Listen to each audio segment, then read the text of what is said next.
สบายดีอันนี้ก็ได้มายืนอยู่สนามบินวัดไต่อันนี้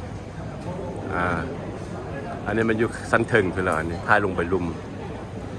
โอเคจากเดี๋ยวนี้จะเดินทางกำลังจะเดินทางจากเวียงจันทร์ไปกรุงเทพเวียงจันทร์บางกอก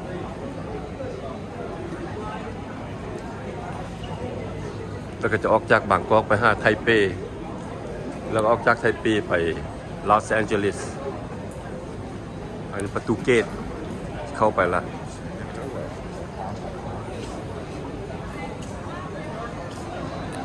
อันนี้ภายรอบ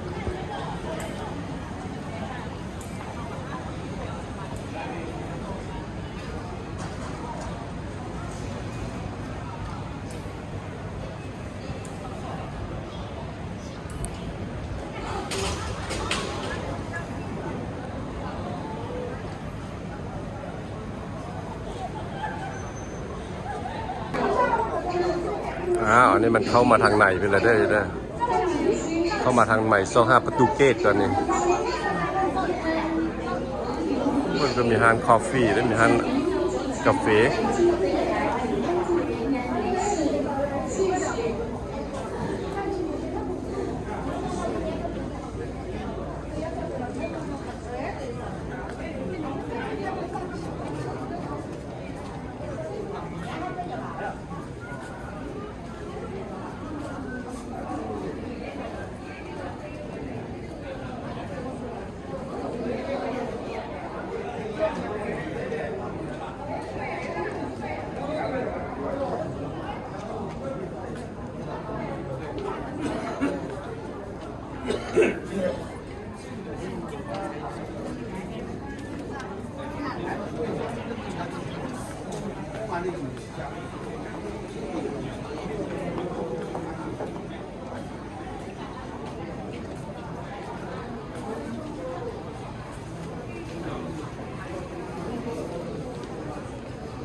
กำลัง25ประตูเกต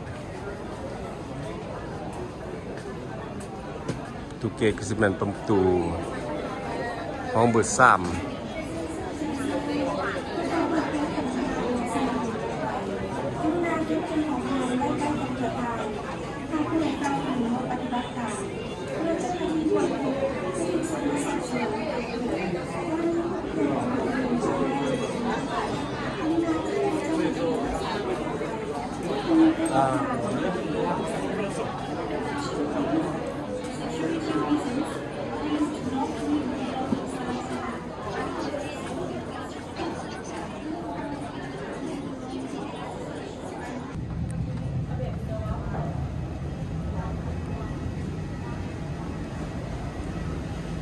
จะย่างเข้าประตูเกตแล้วนี่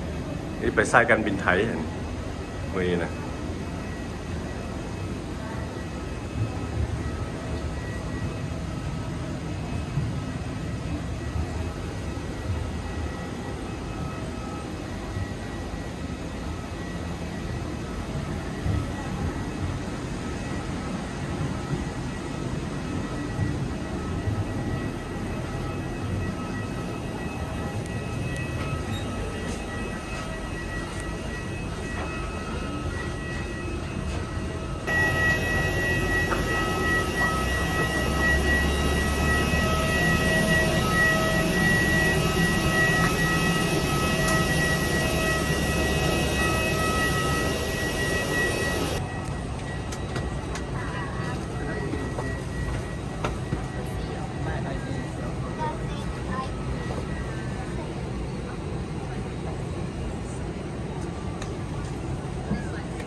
ฮอดแล้วสนามบินสุวรรณภูมิไปซอกบึง connecting flight แล้วมันนี่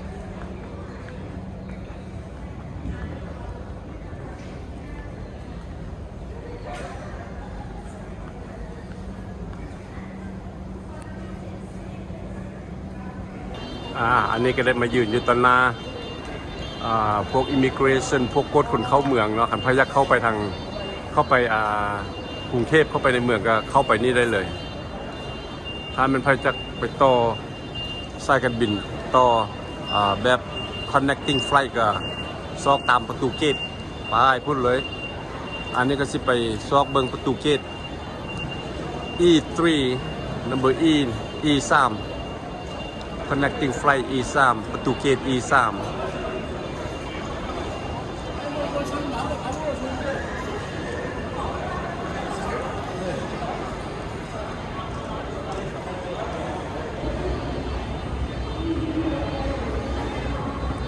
สิยังโดนอยู่นี่เพราะว่าต้องฮอดประตูเกตตัวดีก่อนที่มันตัวอีคือสิมันไปพูดละในไกลเติบอยู่ย่างไปเรื่อยๆ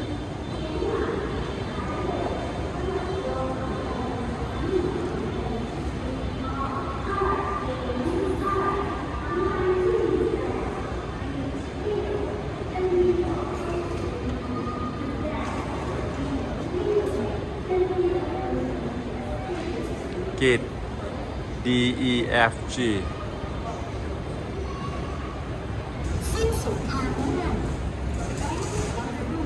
ยางมาฮอดนี้ก็เป็นจุดที่ว่าจะเข้าไปในเมืองก็เป็นพวกไปหาพวก immigration พวกตรวจคนเข้าเมืองอีกตืมนี่นะจะมีเป็นจุดไป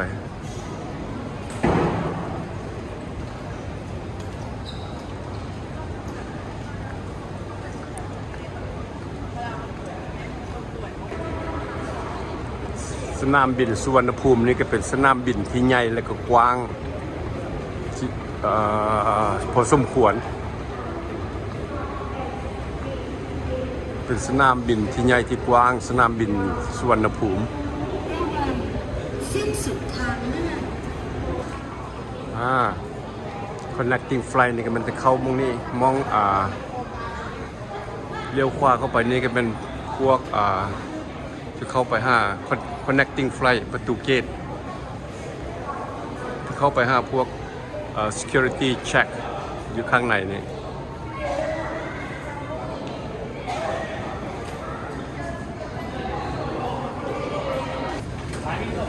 ขึ้นไปแล้วบัดนี้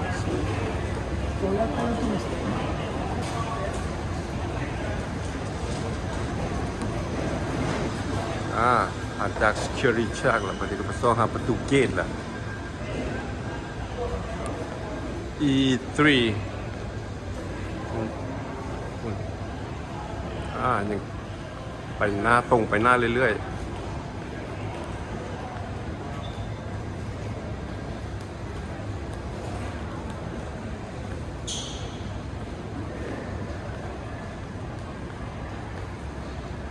มีลายประตูเกตแบ่งกันไปคุณกับแมนไปทางพี่กับแมนไปซื้อๆคุณกระแมน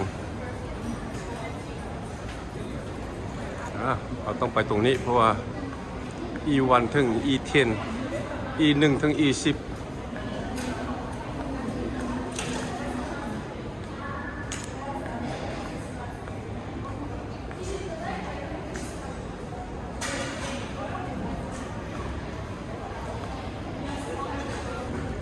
E3 ก็มาเห็นแล้วบ้านนี้E1 E3 ต้องเลี้ยวซ้าย E1 E3 เลี้ยวซ้ายนี่ก็จะได้ลงไปลุ่มมาเรียกบ้านนี้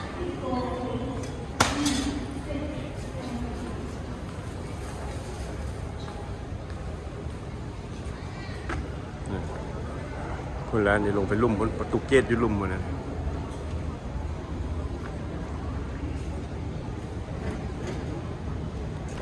E3ต้องเลี้ยวซ้ายอีกทีหนึ่งพูดลงไปลุ่มหมดแล้วมันนี่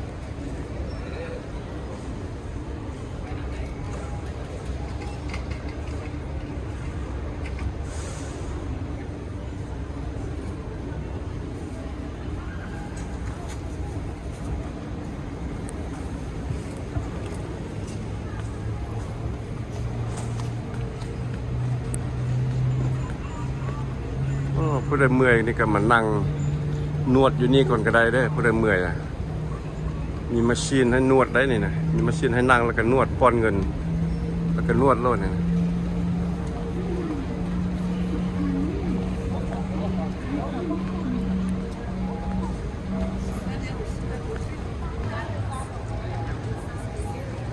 มาฮอดละ E3 เนี่ยแต่ว่าเดี๋ยวนี้ประตูเกตเพิ่นยังบ่ทันเปิดเทื่อเพิ่นก็เลยยังปิดอยู่ขึ้นมาสั้นเท่งที่สั้นสูงสุดที่เป็นสั้น4ก็แม่นแต่ห้านอาหารมาเลยท่านี้ไปพูดแล้วเข้าไปไหนว่าแต่บ่ย่างไปดอกมันไกลขึ้นมาถ่ายรูปเบิ่งซื่อๆเดี๋ยวสิได้ย่างลงไปลุ่มมื้อนี้นี่ไปหาประตูเกตE3 พุ่นแหละ E3 พุ่นแหละ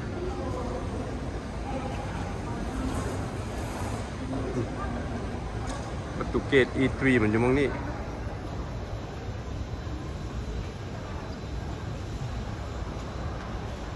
มองนั่นเรื่องสิได้ไปทางนั้นนี่สุดนี่แหละทางเส้นนี้ประตูเกตแถวนี้สุดไปสุดพูดสุดแต่มองนี่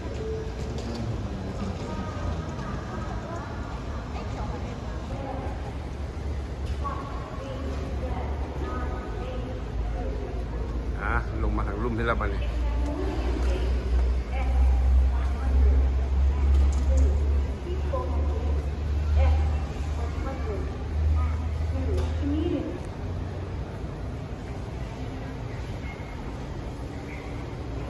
มาอยู่มองนี้ก็จะได้เห็นยนต์ขึ้นยนต์ลงอยู่นะครับแดดฮอตแสงแดดสว่างดีมองนี้นะยนต์ก็จังกำลังจะออกไปขึ้นแล้วเนี่ย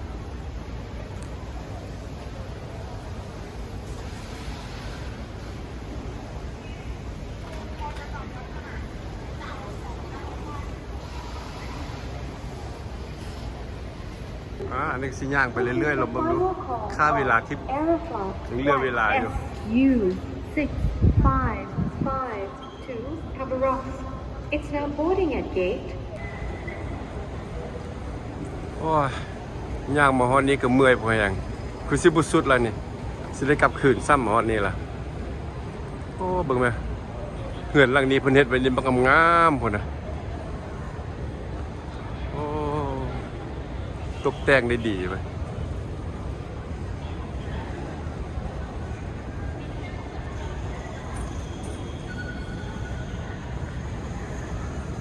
เบิ่งแล้วก็เบิ่นเหือนนี่คือสิเป็นศาลาสิเป็นภาพศาลา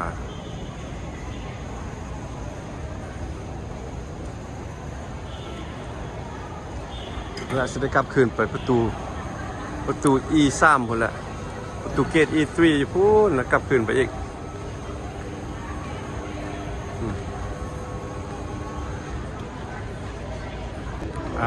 สายการบินอีว่าตัวนี้แหละตัวที่เราจะขี่ไปไทเปนี่วันนี้ออกจากบางกอกไปไทเปจากกรุงเทพไปไทเป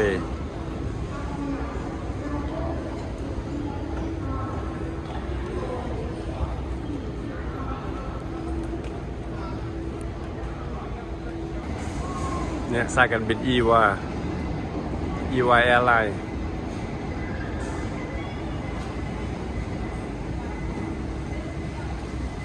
มานั่งรอท่าขึ้นเครื่องอีกตื่มประมาณ30 นาทีก็จะได้ขึ้นรวมทั้งหมดมานั่งค่าจากสายการบินไทยแอร์เวย์มาจากเวียงจันทร์มาบางกอกนี่ก็มาท่าอยู่นี่1 ชั่วโมง 45 นาทีถ้าสายการบินอีวาจะจากบางกอกไปไทเปนั่งรอท่าเครื่องจะขึ้น1 ชั่วโมงกับ 45 นาทีเดี๋ยวนี้ผ่านไปละ1 ชั่วโมงไปเรือจะ30 นาทีนี่ก็สิขึ้นละ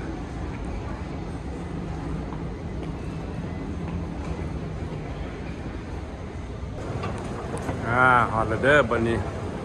เดินยนต์ LAX Los Angeles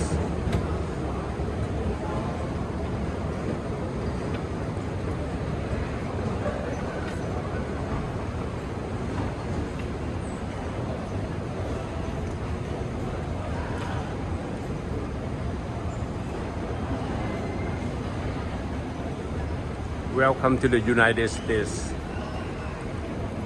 Los Angeles International Airport.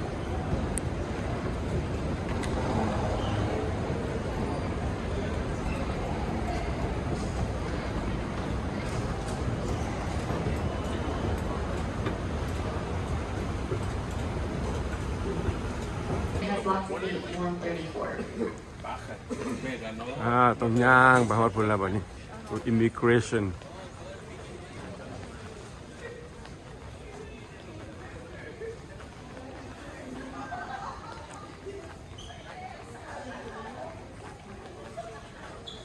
ตอนนี้ก็ประมาณ9 โมงแรง9 p.m.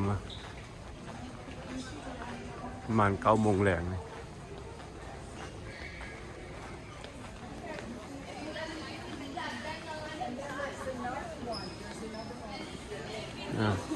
คนก็ไล่เติบ9 โมงแรง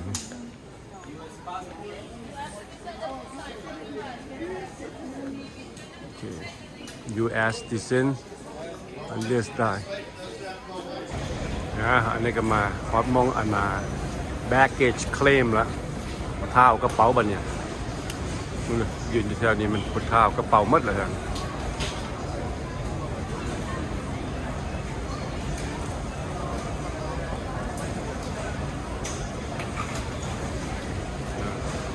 ฝั่งคุณกับแมนยนต์มาฮอตชั่วโมงเดียวกันมันเป็นแอร์ไชน่า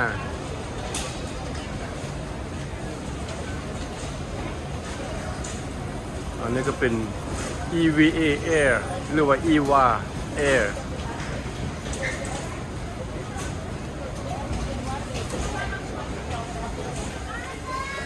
ลากเกจเขาก็ได้มาแล้วบ้านี้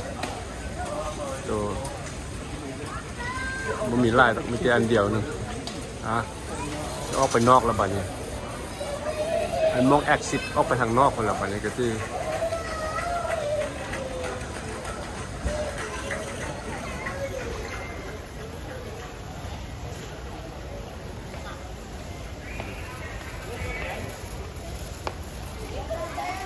นี่เป็นรูปภาพ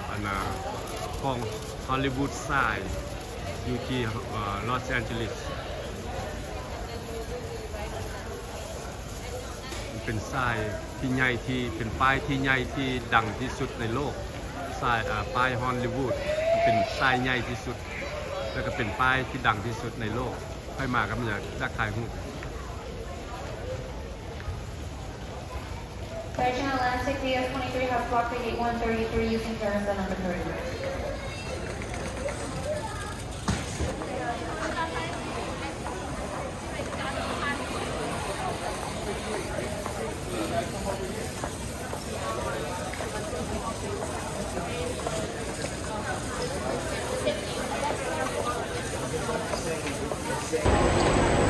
อันนี้ก็มาอยู่นอกมองคนมาฮับโอ้สับสนวุ่นวายเว้ย LAX นี่นะอันนี้สนามบิน LAX Los Angeles สับสนวุ่นวายขนาดบางคนมาฮับมาส่งกันอยู่นี่มีคนมาฮับกันอยู่นี่เดี๋ยวนี้ประมาณ10 โมงกลางคืนแล้วนี่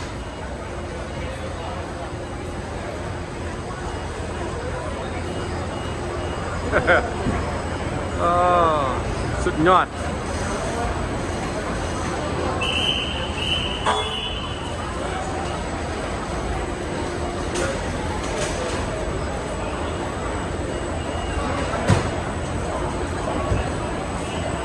อันนี้ก็ยืนท่าอายจะมาฮับเอาอย่างนี้ดูขอบคุณ